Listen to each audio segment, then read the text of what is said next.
Okay. जैसे मान लीजिए कि आपको वीक एंटिटी शो करनी है, तो उसको शो करने के लिए जो मेथड है वो आपका ये है कि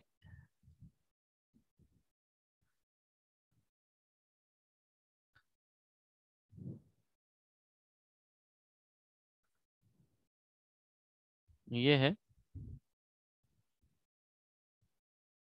मान लीजिए स्टूडेंट। अगर हम इस एंटिटी को देखेंगे तो हमें हर तरह के स्टूडेंट, मान लीजिए किसी यूनिवर्सिटी में स्टूडेंट का ये डेटाबेस है, तो ये स्टूडेंट एंटिटी है, स्टूडेंट के की सारी डिटेल पता चल जाएगी। ठीक। और हर टाइप के स्टूडेंट्स की डिटेल पता चल जाएगी। अब मान लीजिए कि हमें इसको थोड़ा सा जनरलाइज करना है, वो ये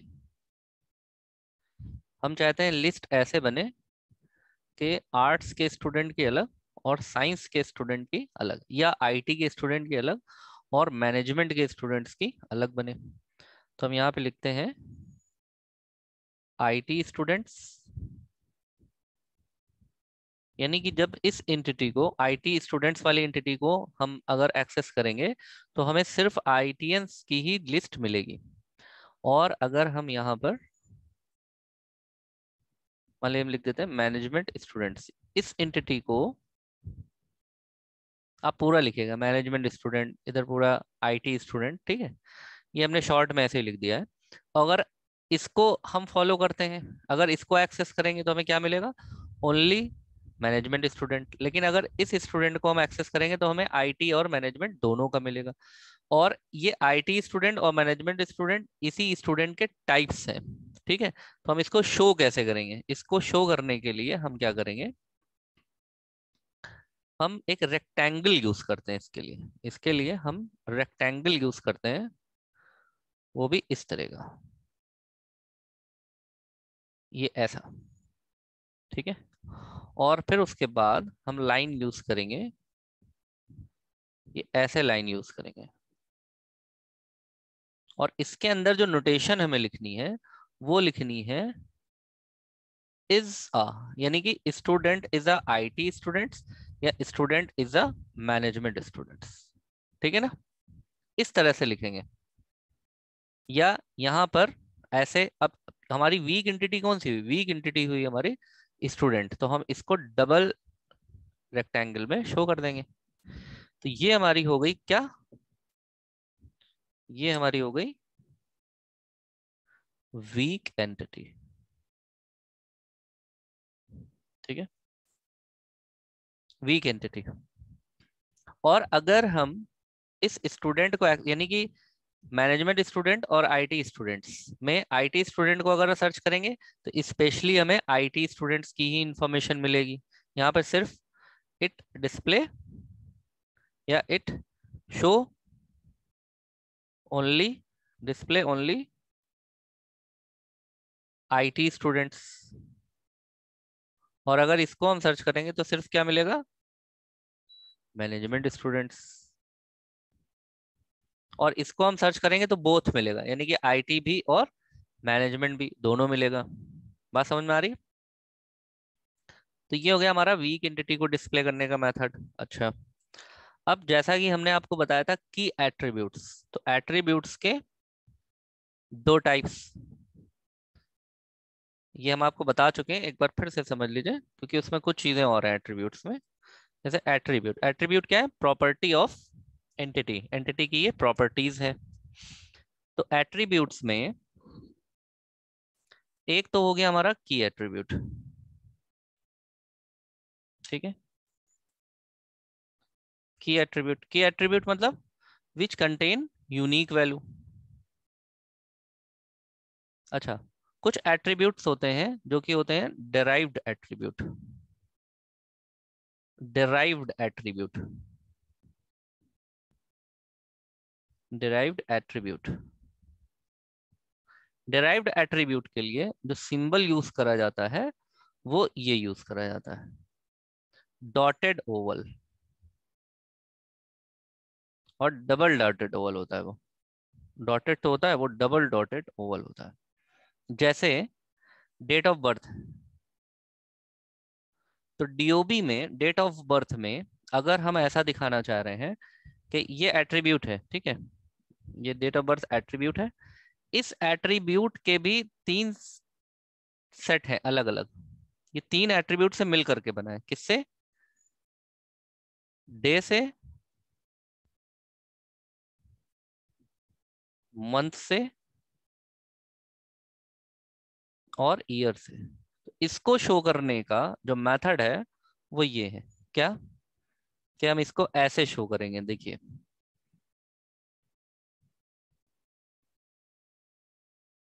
यहां पे लिखेंगे हम डीओबी, आप इसको डबल कर देंगे। जनरली हम इसे यूज नहीं करते हैं लेकिन होता है ये डेराइव्ड एट्रीब्यूट्स, ठीक है, तो ये हमारे कहलाते हैं डेराइव्ड एट्रीब्यूट। इसके और इसके पार्ट कौन से हुए? इसके पार्ट हुए डे,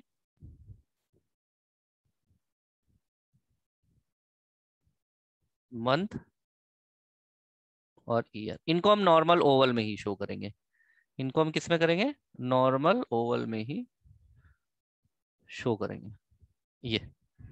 ये हमारा हो गया डेराइव्ड एट्रीब्यूट, ठीक है। ऐसे ही एक एट्रीब्यूट और होता है जिसको हम कहते हैं multi value attribute. Multi value attribute, ये मल्टी वैल्यू एट्रीब्यूट क्या होते हैं? मल्टी वैल्यू एट्रीब्यूट्स होते हैं, जैसे मान लीजिए कि एज्यूम हमने ऐसा एट्रीब्यूट बनाया, एक इनरोलमेंट नंबर बनाया, और अगर हमें इनरोलमेंट नंबर देख करके, मान लीजिए एक इनरोलमेंट नंबर है, ठीक है, और हम कहें कि इनरोलमेंट नंबर जो है मल्टी वैल्यूड, और मल्टी वैल्यूड एट्रीब्यूट को शो करने के लिए मल्टी वैल्यूड एट्रीब्यूट को शो हम करते हैं डबल ओवल में। किसमें? डबल ओवल में, ऐसे। ये मल्टी वैल्यूड का एट्रीब्यूट। की एट्रीब्यूट आप जानते ही हैं, की एट्रीब्यूट के लिए क्या यूज होगा? हैश ओवल या ओवल विद अंडरलाइन, ये की एट्रीब्यूट के लिए यूज होगा। और डबल डॉटेड डेराइव्ड एट्रीब्यूट के लिए होगा, मल्टी वैल्यू के लिए होगा एट्रीब्यूट। मल्टी वैल्यूड होते हैं, जैसे मान लीजिए कि एक इनरोलमेंट नंबर है, हालांकि ये की एट्रीब्यूट है लेकिन ये मल्टी वैल्यूड भी हो सकता है। तो किसी को मल्टी, या इसको ऐसे समझ लीजिए आप, जैसे मान लीजिए एनरोलमेंट नंबर नहीं, एनरोलमेंट नंबर को हम मान लेते हैं, ये तो की एट्रीब्यूट बना देते हैं इसको, चलो इसको छोड़ दो, ठीक है। मल्टी वैल्यूड को ऐसे समझते हैं, दूसरे तरह, दूसरे पेज पे समझेंगे।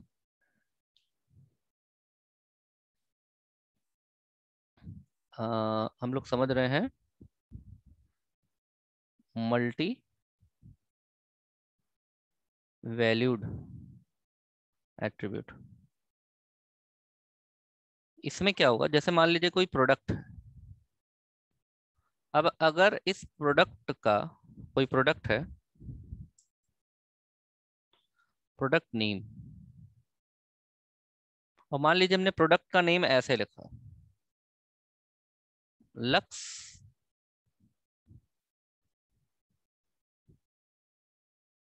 मुंबई, ये एक एट्रीब्यूट है, एट्रीब्यूट की वैल्यू है अलग, lux Mumbai is the value of product name. लेकिन इससे हमें क्या पता चल रहा है?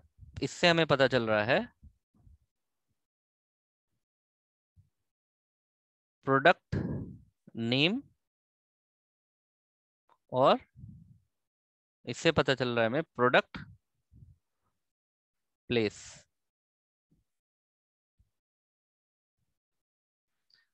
तो हमें दो वैल्यूज मिल रही हैं, एक ही वैल्यू से हमें दो वैल्यूज मिल रही हैं। जैसे पिन कोड नहीं होता है, पिन कोड, जैसे मान लीजिए पिन कोड है, अब पिन कोड में एक्चुअली होता क्या है, जैसे मान लीजिए ये पिन कोड है, तो इसमें होता क्या है, इसमें state code, area code, postal code, तीन तीन वैल्यू अलग अलग होती हैं इसमें, उसको मिला करके बना दिया जाता है पिन कोड। तो जो पिन कोड है ये हमारा मल्टी वैल्यूड एट्रीब्यूट है, तो इसको हम किस में शो करेंगे? इसको हम शो करेंगे डबल ओवल में। और पिन कोड को किस में शो करेंगे? डबल ओवल में, ठीक है, डबल ओवल।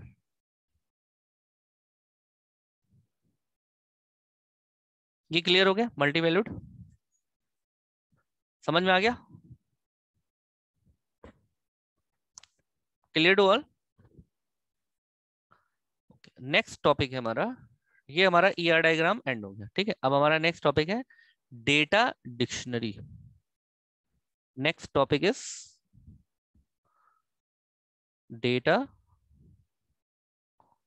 डिक्शनरी।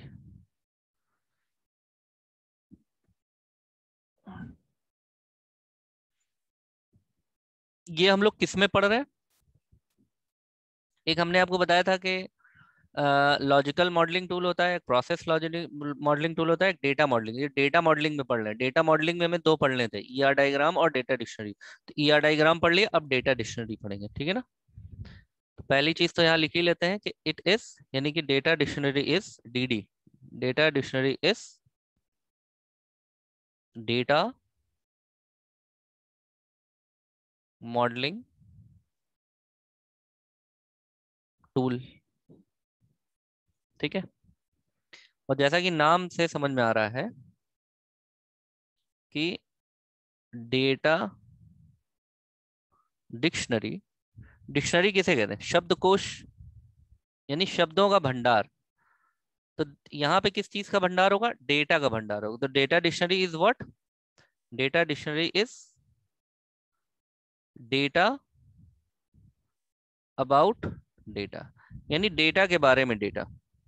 जैसे मान लीजिए कि आपने यूज करा, हमने कहा EMP नेम, तो ये क्या है? ये एक डेटा है। अब इस डेटा के बारे में डेटा क्या होगा कि हम लिखेंगे यहाँ पर EMP name is employee name, name of employ.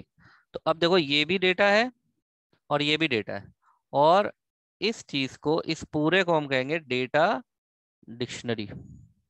इसको हम पूरे को क्या कहेंगे? डेटा डिक्शनरी कहेंगे, ठीक है।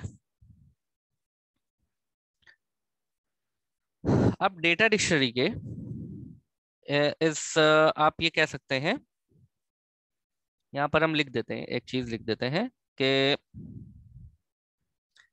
Data dictionary is used by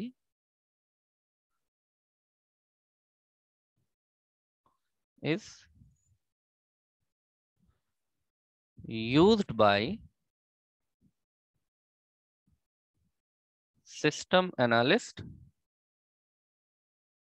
and other team member and other team member, ठीक है ना। Data dictionary is used to understand input output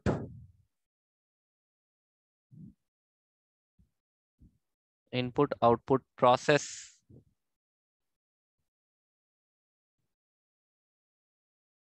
storage,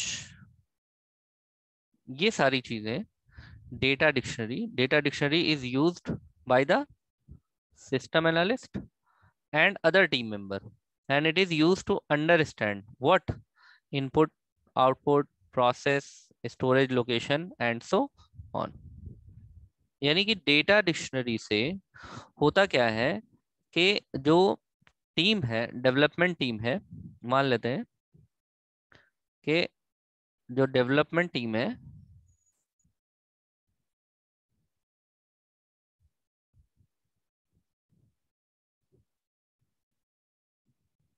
use DD, DD मतलब डेटा डिक्शनरी।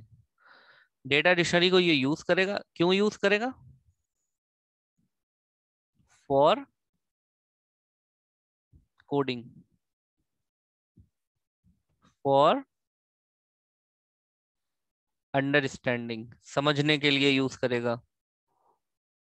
जैसे ER डायग्राम से ये समझ में आ जाएगा कि कितने किस तरह के डेटाबेस बनेंगे, उसके क्या क्या एट्रीब्यूट्स होंगे। उसी तरीके से डेटा डिक्शनरी से भी होता है। डेटा डिक्शनरी में क्या होता है, ये एक तरह का, इस तरह की एक टेबल होती है। इसमें क्या होता है कि सिंपली ये लिखा रहता है, जैसे मान लीजिए कि आपने लिखा प्राइस, प्राइस डिटेल। तो अब आप बताएंगे, प्रोग्रामर इसको पढ़ने के बाद समझ जाएगा कि हमको प्राइस में क्या क्या चीजें रखनी है। तो हम यहाँ पे रखेंगे, यहाँ पे लिखेंगे प्रोडक्ट प्राइस, मतलब प्रोडक्ट का price,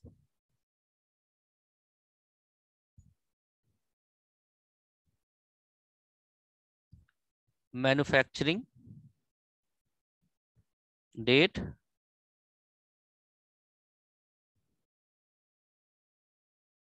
packing date and so on.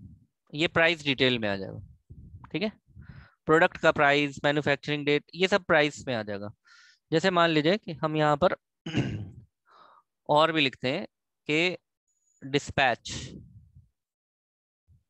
Dispatch product, कि जब प्रोडक्ट डिस्पैच होगा तो उसके लिए क्या काम होगा। उसके लिए यहाँ पर काम होगा कि packet number, lot, batch number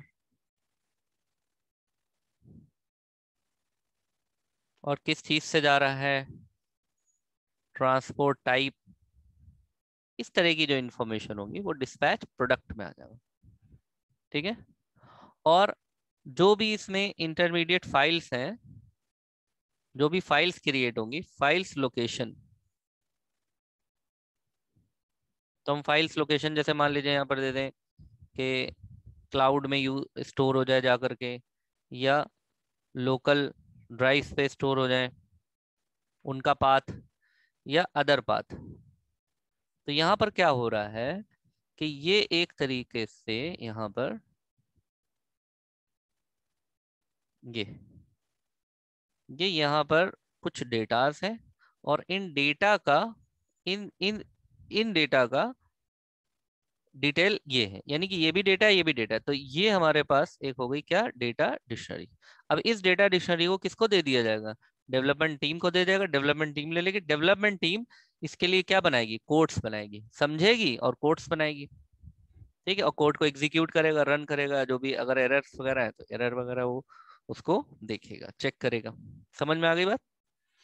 तो डेटा डिक्शनरी क्लियर है। तो डेटा डिक्शनरी के कुछ फीचर्स हैं, यहाँ पर हम लोग फीचर लिख देते हैं। यहाँ फीचर लिख लो,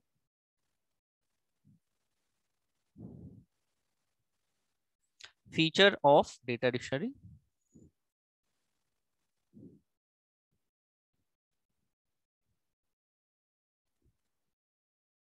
features of data dictionary, DD मतलब डेटा डिक्शनरी, डिमांड ड्राफ्ट मत समझ लेना। ठीक है,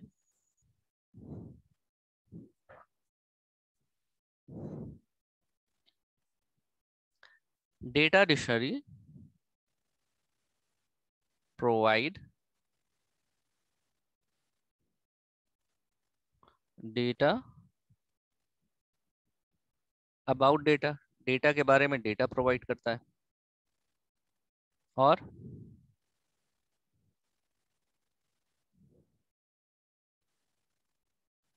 ये क्या करता है, it is use to simplify, simplify मतलब किसी भी चीज को सिंप्लेक्स बना देना, सिंपल बना देना। सिंप्लीफाई डेटाबेस,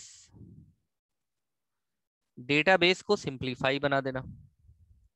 ठीक है, reduce data repetition, data repetition,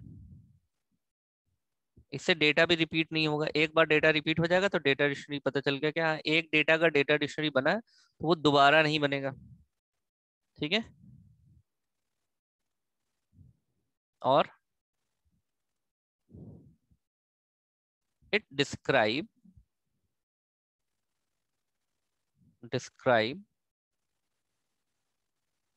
flow and store of data, कि डेटा का फ्लो कहाँ है और डेटा स्टोर कहाँ पर हो रहा है। ठीक है।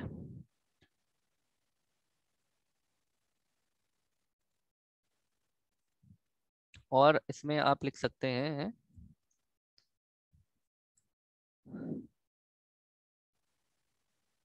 easily detect input output.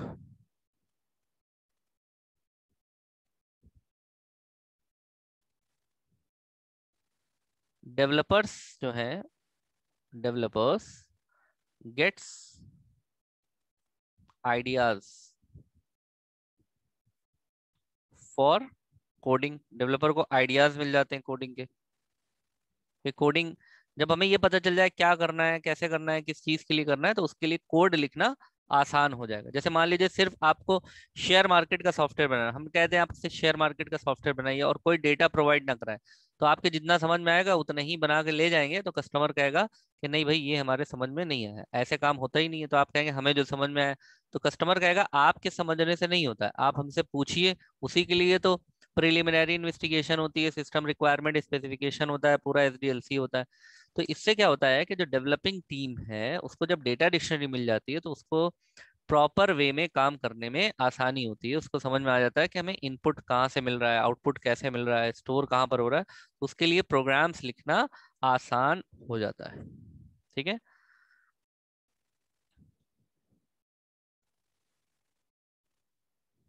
अब इसमें क्या है कि जैसे मान लीजिए कि कोई प्रोसेस है, मान लीजिए कि कोई प्रोसेस है एग्जाम्पल में, तो यहाँ पर जैसे मान लीजिए कि डेटा डिक्शनरी जब भी आप बनाएंगे ना, तो ऐसे एक बॉक्स बना लेंगे और बस एक तरफ आप टर्म्स लिखेंगे और दूसरी तरफ यहाँ पर इसको हम लिख देते हैं, ये प्रोसेस लिखा है PROCESS। ठीक है। कोई प्रोसेस है, मान लीजिए कि सपोज प्रोसेस है पैकिंग की,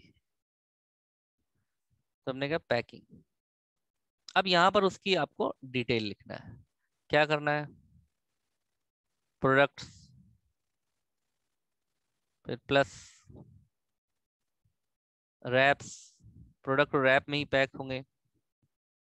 रैप्स पे क्या होगा, प्रिंट डिटेल, डिटेल उस पर प्रिंट्स हो, ये पैकिंग चल रही है। ठीक है। अब मान लीजिए ऐसे ही उस प्रोडक्ट का सप्लाई है, तो सप्लाई में हमने दे दिया भाई लोकेशन 1 कहाँ से सप्लाई होगी, लोकेशन 1 से, लोकेशन 2 या लोकेशन 3 या लोकेशन N लोकेशन पे जाएगा। तो ये हमारा डेटा डिक्शनरी इसी तरह से काम करता है। ठीक है, समझ में आ गया। और इसमें जैसे मान लीजिए कि आपने, जैसे इनवाइस है, इनवाइस मतलब होता है बिल, तो इनवाइस की डेट क्या है, इनवाइस का अमाउंट क्या है, इनवाइस का पर्पस क्या है, इनवाइस किसके लिए है, टू हुम। ठीक है। ये सारी चीज, मोड ऑफ पेमेंट क्या है। तो जब प्रोग्रामर को या डेवलपर को देंगे तो वो इसी तरह की डेवलपिंग करेगा ना, कि पैकेजिंग के लिए वो किस तरह से सॉफ्टवेयर बनाएगा, सप्लाई के लिए वो कैसे सॉफ्टवेयर बनाएगा, उसके लिए क्या इंफॉर्मेशन चाहिए, उसके लिए क्या डेटा चाहिए। तो ये हमारा हो गया डेटा डिक्शनरी। क्लियर है, विद एग्जांपल, समझ में आ गया। इसमें किसी को कोई confusion.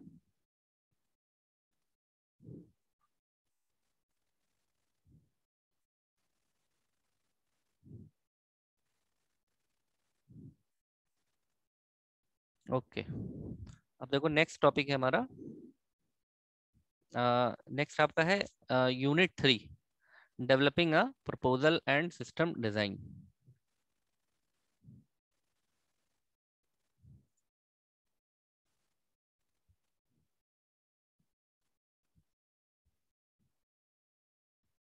Developing proposal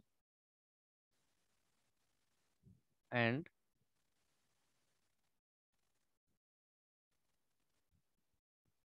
system design.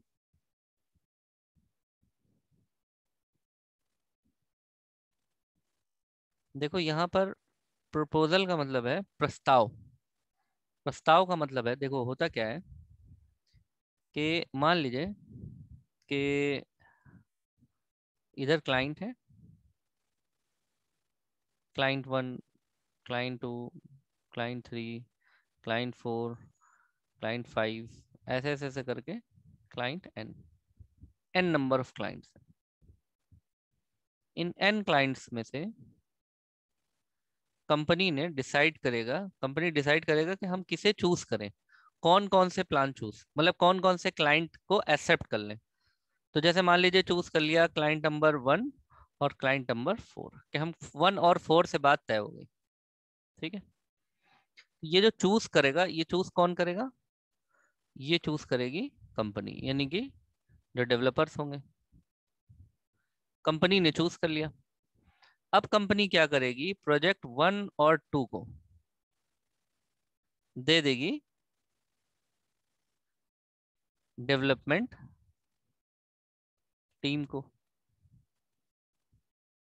Development team के पास क्या आ गया, प्रोजेक्ट नंबर वन और प्रोजेक्ट नंबर टू। अब जो डेवलपिंग कंपनी है, यानी कि जो डेवलपमेंट टीम है, ये क्या करेगी, ये एक प्रपोजल बनाएगी, प्रस्ताव बनाएगी कि हम इस प्रोजेक्ट को ऐसे कंप्लीट करेंगे। ठीक है, तो प्रपोजल में क्या होगा, proposal is what, proposal is a proposal is a document.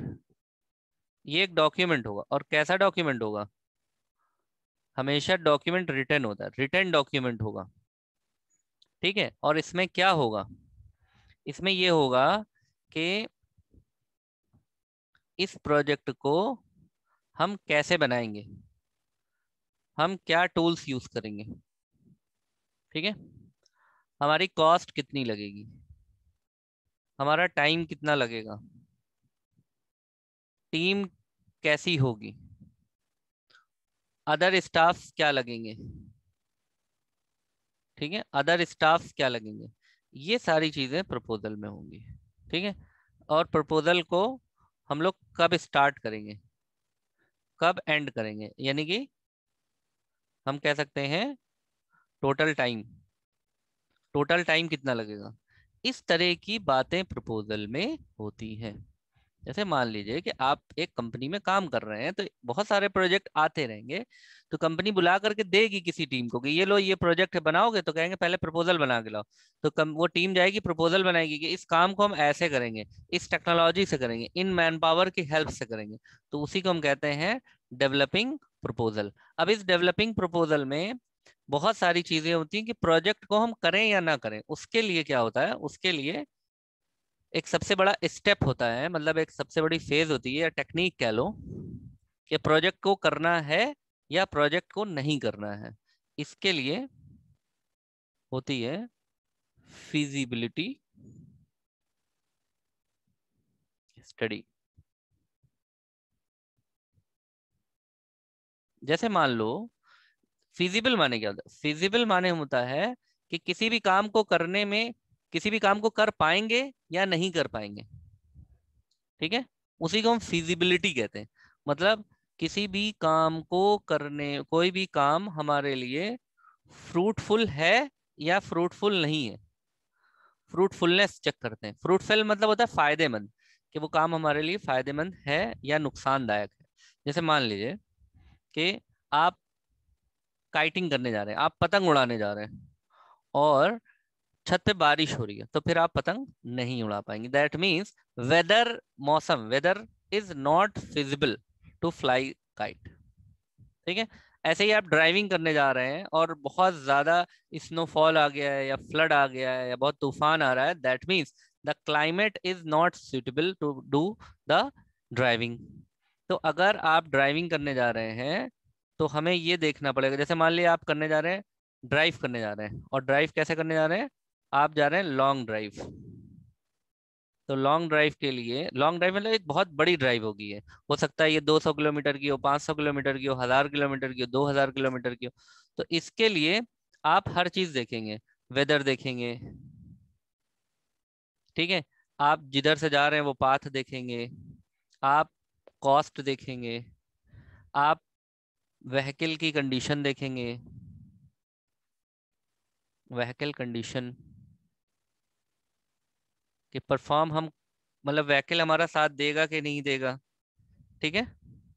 फिर आप ये देखेंगे कि कौन कौन जा रहा है, यानी कि आप अपनी टीम को भी देखेंगे, टीम भी देखेंगे, और टीम में कौन टेक्निकल है, कोई टेक्निकल भी है कि नहीं, टेक्निकल पर्सन कितने हैं, मतलब कहीं कोई प्रॉब्लम आ जाए, मान लो आप सॉफ्टवेयर ही बना रहे हैं, आपके कंप्यूटर में कोई प्रॉब्लम आ जाए तो आप, आपको सॉफ्टवेयर में कोडिंग करना तो आता है लेकिन हार्डवेयर नहीं आता, तो आपके लिए आपके पास एक हार्डवेयर इंजीनियर होना चाहिए। तो लॉन्ग ड्राइव पे जा रहे हैं, वेदर देख रहे हैं, पाथ देख रहे हैं, कॉस्ट देख रहे हैं, तो इसी तरह से जब भी हम सॉफ्टवेयर बनाते हैं, when we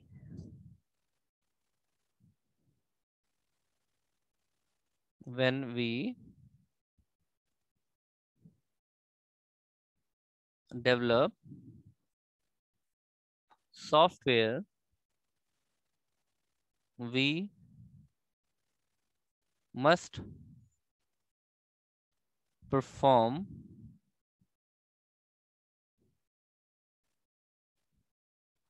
feasibility study to check that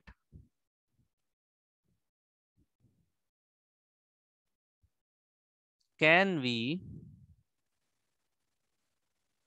proceed, proceed का मतलब आगे बढ़ना, कैन वी प्रोसीड और नॉट, क्या हम शुरू कर सकते हैं, क्या हम प्रोजेक्ट को, जो प्रोजेक्ट है उसको बना सकते हैं, क्या प्रोजेक्ट पे हम काम शुरू कर सकते हैं या नहीं, ये काम होता है, हम इसको प्रोजेक्ट को प्रोसीड करें या प्रोजेक्ट को प्रोसीड ना करें, यही होता है हमारा फीजिबिलिटी स्टडी में, ठीक है। जैसे मान लीजिए आप दूध लेने जा रहे हैं, आप दूध लेने जा रहे हैं एक पैकेट, एक पैकेट मान लीजिए आपका 30 रुपए का आता है, ठीक है, और आप बाइक से जा रहे हैं, कह रहे हैं हम बाइक से जाएंगे, तो बाइक से 30 रुपए का दूध लेने जाना फिजिबल नहीं है। कोशिश ये करिए कि दूध आसपास की किसी दुकान से या शॉप से मिल जाए जहां हम बाई वॉक चले जाएं, तो नहीं तो दूध की कॉस्ट और बढ़ जाएगी, ठीक है। तो जनरली हम आसपास के ही जनरल स्टोर या किराना स्टोर से जा करके सामान ले आते हैं, बहुत दूर नहीं जाते, नहीं तो जितनी दूर जाएंगे कॉस्टिंग बढ़ेगी और वही कॉस्ट हर प्रोडक्ट में जुड़ना शुरू हो जाएगी। एक दिन करना हो तो कोई बात नहीं, लेकिन अगर आपको रोज रोज कहीं जाना है, रोज रोज आपको दूध लेना है और रोज रोज आपको सामान लेना है, तो आप कोशिश करते हैं घर के आसपास और हम पैदल ही जा करके ले आए, ताकि ज्यादा पैसा खर्च ना हो। तो यही फिजिबिलिटी स्टडी है, ये हम लोग रोज करते हैं। कोई सामान खरीदने जाते हैं तो मोल भाव करते हैं, कोई काम करने जाते हैं तो ये सोचते हैं कि ये काम हो जाएगा कि नहीं हो पाएगा। इसी को हम फिजिबिलिटी स्टडी कहते हैं, कि हमारे लिए चीज कितनी फ्रूटफुल है, हम करें भी या ना करें। इसका एक और एग्जाम्पल मान लीजिए, जैसे मान लीजिए कि एक प्रोजेक्ट है, ठीक है, कोई भी प्रोजेक्ट है,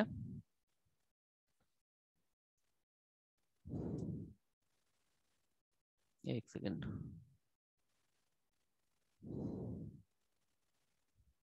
मान लेते हैं कि एक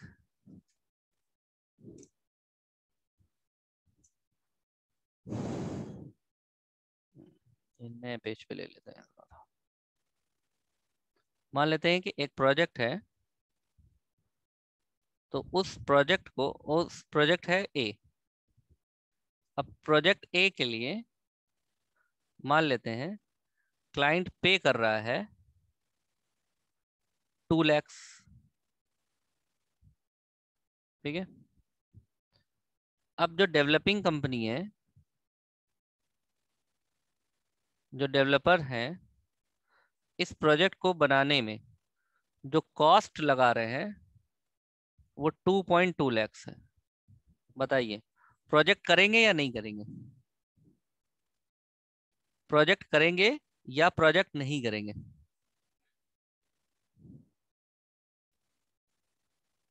क्योंकि इसमें क्या हो रहा है, नो प्रॉफिट, समाज कल्याण के लिए तो सॉफ्टवेयर कंपनी काम कर नहीं रही, तो नो प्रॉफिट। जब प्रॉफिट नहीं है तो नहीं करेंगे। ठीक है। हाँ, ये हो सकता है कि आपकी कंपनी नई है।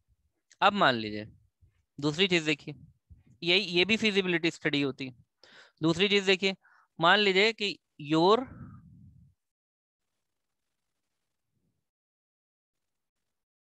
Company is new. अगर आपकी कंपनी न्यू है, तब आप इस डायरेक्शन में जाएंगे या नहीं जाएंगे? और ये जो क्लाइंट है ना, जो ये क्लाइंट है, आपकी कंपनी नई है, आपने बनाया है, और ये जो क्लाइंट है, ये मान लीजिए क्लाइंट है L&T, लार्सन एंड टुब्रो आपको काम दे रही है। बताइए, 2 लाख देगी वो, लेकिन आपका खर्चा 2.2 लाख आ रहा है, 2,20,000, करेंगे या नहीं करेंगे? कंपनी नई है, ये फैक्ट, एक मतलब ये आप जान के चलिए। क्या ख्याल है, करेंगे या नहीं करेंगे? अपना अपना ख्याल बताइए बस, करेंगे या नहीं? अशोक कह रहे करेंगे, क्यों करेंगे?